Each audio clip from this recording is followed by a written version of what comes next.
ಆಪ್ಕಿ ಅದಾಲತ್ನಲ್ಲಿ ಸ್ವಾಮಿ ರಾಮದೇವ್ ಅವರ ಮೇಲೆ ಇರುವ ಆರೋಪ. ಇವರು ಅಧಿಕಾರದ ಹತ್ತಿರ ಇರೋದಕ್ಕೆ ಇಷ್ಟಪಡ್ತಾರೆ. ಸ್ವಾಮೀಜಿ, ಯಾವ ಪತ್ರಕರ್ತರು ನಿಮ್ಮನ್ನ ಭೇಟಿ ಆಗ್ತಾರೆ, ಮೀಡಿಯಾದವರು ನಿಮ್ಮನ್ನ ಭೇಟಿ ಆಗ್ತಾರೆ, ಅವ್ರು ಹೇಳ್ತಾರೆ ಏನಂದ್ರೆ ಆರೋಗ್ಯದ, ಯೋಗದ, ಆಯುರ್ವೇದದ ಬಗ್ಗೆ ಕಡಿಮೆ ಮಾತಾಡ್ತಾರೆ, ರಾಜಕೀಯದ ಬಗ್ಗೆ ಜಾಸ್ತಿ ಮಾತಾಡ್ತಾರೆ ಅಂತ. ನೋಡಿ, ಈ ದೇಶದಲ್ಲಿ ಈಗ ಏನ್ ನಡೀತಾ ಇದೆ ಅದ್ರ ಬಗ್ಗೆ ಕೆಲವೊಮ್ಮೆ ಅಭಿಪ್ರಾಯ ವ್ಯಕ್ತಪಡಿಸ್ತೀನಿ. ಹಾಗಾಗಿ ನನ್ಗನ್ಸೋದಿಲ್ಲ ನಾನು ಯಾವುದೇ ಪಾಪ ಅಥವಾ ಅಪರಾಧ ಮಾಡ್ತಿದ್ದೀನಿ ಅಂತ, ಇಲ್ಲ ರಾಜಕೀಯ ಮಾಡ್ತಿದ್ದೀನಿ ಅಂತ. ಈಗ್ಲೂ ಒಂದ್ ಮಾತು ಹೇಳ್ತೀನಿ, ನಾನು ಇಲ್ಲಿವರೆಗೂ ಯಾವುದೇ ರಾಜಕೀಯ ಪಾರ್ಟಿಯ ಸದಸ್ಯ ಅಲ್ಲ, ಯಾವುದೇ ರಾಜಕೀಯ ಪಾರ್ಟಿಯ ಮೀಟಿಂಗೂ ಹೋಗಿಲ್ಲ. ನನ್ನ ಸಂಕಲ್ಪ ಮುಂದೆ ಕೂಡ ಹೀಗೆ ಇರುತ್ತೆ. ನಾನು ಯಾವುದೇ ರಾಜಕೀಯ ಪಾರ್ಟಿ ಜೊತೆ ಸೇರ್ಕೊಂಡಿರ್ಲಿಲ್ಲ, ಮತ್ತೆ ಫ್ಯೂಚರಲ್ಲೂ ಕೂಡ ನನ್ನ ಜೀವ ಇರೋವರೆಗೂ ಯಾವುದೇ ರಾಜಕೀಯ ಪಾರ್ಟಿ ಜೊತೆ ನಾನು ಸೇರಲ್ಲ. ಇದು ನನ್ನ ಭೀಷ್ಮ ಪ್ರತಿಜ್ಞೆಯಾಗಿದೆ. ನೀವು ಹೇಳ್ತಾ ಇದ್ದೀರಾ ಯಾವುದೇ ರಾಜಕೀಯ ಪಕ್ಷಕ್ಕೆ ಜಾಯ್ನ್ ಆಗಲ್ಲ ಅಂತ. ನೀವೇ ಪೊಲಿಟಿಕಲ್ ಪಾರ್ಟಿ ಏನಾದ್ರೂ ಮಾಡ್ತೀರಾ? ಏನಂದ್ರೆ, ನಾನು ನನ್ನ ಅಭಿಪ್ರಾಯಕ್ಕೆ ಒಂದು ಶಕ್ತಿ ಕೊಡಬೇಕು ಅನ್ಕೊಂಡಾಗ, ಯಾವುದೇ ವ್ಯಕ್ತಿ ಒಂದು ವಿಷಯವನ್ನ ತುಂಬಾ ಪ್ರಬಲವಾಗಿ ಮಂಡಿಸಿದಾಗ, ಮತ್ತೆ ಆ ವಿಷಯ ಯಾವಾಗ ಪ್ರಭಾವ ಬೀರುತ್ತೋ ಜನ ಭಯಭೀತರಾಗ್ತಾರೆ. ಅದಕ್ಕೆ ಕೆಲವು ರಾಜಕೀಯದವ್ರು ಯೋಚನೆ ಮಾಡ್ತಾರೆ, ಬಾಬಾ ರಾಮದೇವ್ ಈ ಕಡೆ ಬಂದ್ರೆ ಏನಾಗ್ಬೋದು ಅಂತ. ಅದು ಅವ್ರ ಭ್ರಮೆ. ಆ ರೀತಿ ಯಾರು ಯೋಚಿಸೋ ಅವಶ್ಯಕತೆ ಇಲ್ಲ. ಈ ಭ್ರಮೆ ಯಾಕೆ ಹುಟ್ಕೊಂಡಿದ್ದು ಅಂದ್ರೆ, ನೀವು ನಿರ್ಧಾರ ಮಾಡಿದ್ರಲ್ಲ ಹರಿದ್ವಾರದ ಬದಲು ಈಗ ದೆಹಲಿಯಲ್ಲಿ ಆಶ್ರಮ ಮಾಡಬೇಕು ಅಂತ. ಯೋಗ ಒಂದು ದೊಡ್ಡ ಪರಿಹಾರ ಆಗಬಲ್ಲದು ಇಡೀ ಪ್ರಪಂಚನೇ ರೋಗಮುಕ್ತ ಮಾಡೋಕೆ, ಮತ್ತು ಅದಕ್ಕಾಗಿ ಒಂದು ವ್ಯಾಪಕವಾದ ಆಧಾರ ಬೇಕಾಗುತ್ತೆ. ಹಾಗಾಗಿ ಬಹುಶಃ ಆ ಒಂದು ಆಧಾರ ದೆಹಲಿನಲ್ಲಿ ಸಿಗ್ಬೋದೇನೋ ಅಂತ. ನಿಮ್ಮ ಭಾಷಣಗಳಲ್ಲಿ ಜನರಿಗೆ ಹೇಳ್ತೀರಾ ಏನಂದ್ರೆ, ಭಾರತದ ದುಡ್ಡು ಸ್ವಿಸ್ ಬ್ಯಾಂಕ್ ಅಕೌಂಟಲ್ಲಿ ಎಷ್ಟು ಜಮೆ ಆಗಿದೆ ಅಂತ. ಸುಮಾರು 48 ಲಕ್ಷ ಕೋಟಿ ರೂಪಾಯಿ ಹಿಂದೂಸ್ತಾನದ್ದು ಸ್ವಿಸ್ ಬ್ಯಾಂಕ್ ಒಳಗೆ ಜಮೆ ಆಗಿದೆ, ಮತ್ತೆ ಅಲ್ಲಿ ಸುಮಾರು 37 ಬ್ಯಾಂಕ್ಗಳಿವೆ.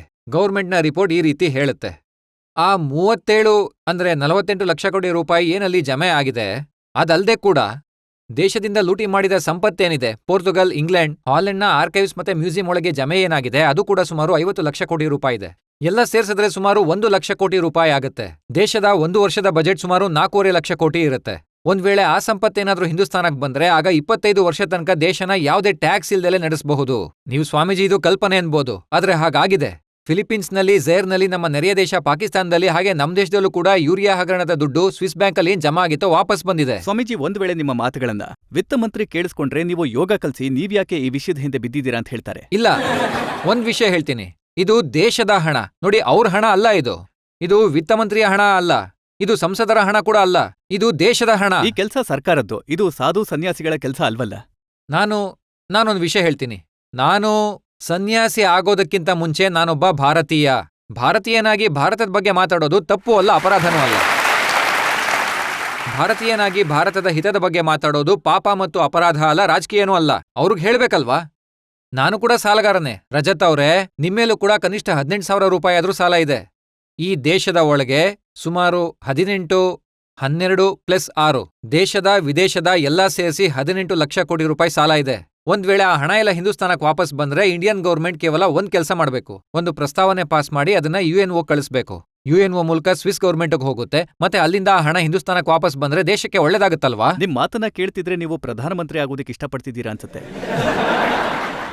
ನೋಡಿ, ನಾನ್ ಪ್ರಧಾನಮಂತ್ರಿ ಆಗೋಕ್ಕೂ ಇಷ್ಟಪಡಲ್ಲ, ವಿತ್ತ ಮಂತ್ರಿ ಆಗೋಕ್ಕೂ ಇಷ್ಟಪಡಲ್ಲ. ನಾನು ಒಂದ್ ವಿಷಯ ಹೇಳ್ತೀನಿ. ನೋಡಿ, ಇದು ಫ್ಯಾಕ್ಟ್ ಹೌದೋ ಅಲ್ವೋ ಹೇಳಿ.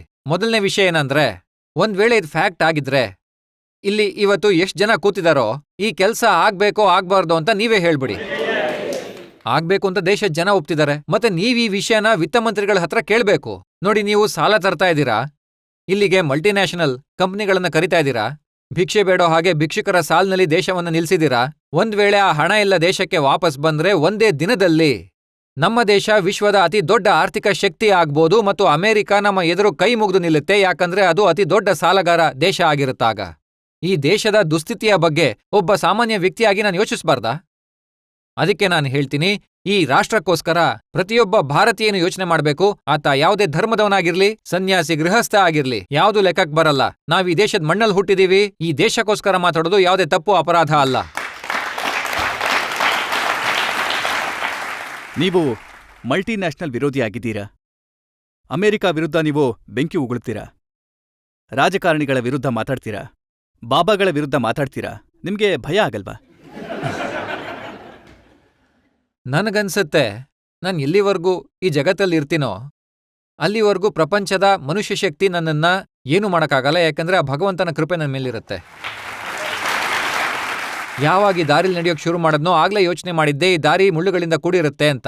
ಆದ್ರೆ ನಂತರ ಕೂಡ ಅಂದ್ರೆ ಈಗ್ಲೂ ಕೂಡ ಈ ಮಾತನ್ನ ಹೇಳ್ತೀನಿ, ಒಳಕಲ್ಲಿಗೆ ತಲೆ ಕೊಟ್ಟಿದೀವಿ ಅಂದ್ಮೇಲೆ ಒನಕೆಗೆ ಯಾಕೆ ಹೆದರ್ಬೇಕು? ಮೊದ್ಲಿಂದಾನೇ ಆಮಂತ್ರಣ ಕೊಟ್ಟಿದ್ದೀನಿ. ಮತ್ತೆ ಆಮಂತ್ರಣ ಕೊಟ್ಮೇಲೆ ನಾನು ದೇಶದ ಹಿತಕ್ಕಾಗಿ ನನಗೇನ್ ಸರಿ ಅನ್ಸುತ್ತೋ ಅದನ್ನ ಹೇಳ್ತೀನಿ. ಮತ್ತು ರಾಷ್ಟ್ರಹಿತಕ್ಕಾಗಿ ಹೇಳೋದು ಪಾಪ ಮತ್ತು ಅಪರಾಧ ಅಲ್ಲ. ಆದ್ರೆ ರಾಷ್ಟ್ರಹಿತಕ್ಕೆ ತೊಂದರೆ ಬಂದಾಗ ಮೌನವಾಗಿರೋದು ಪಾಪ ಮತ್ತು ಅಪರಾಧ.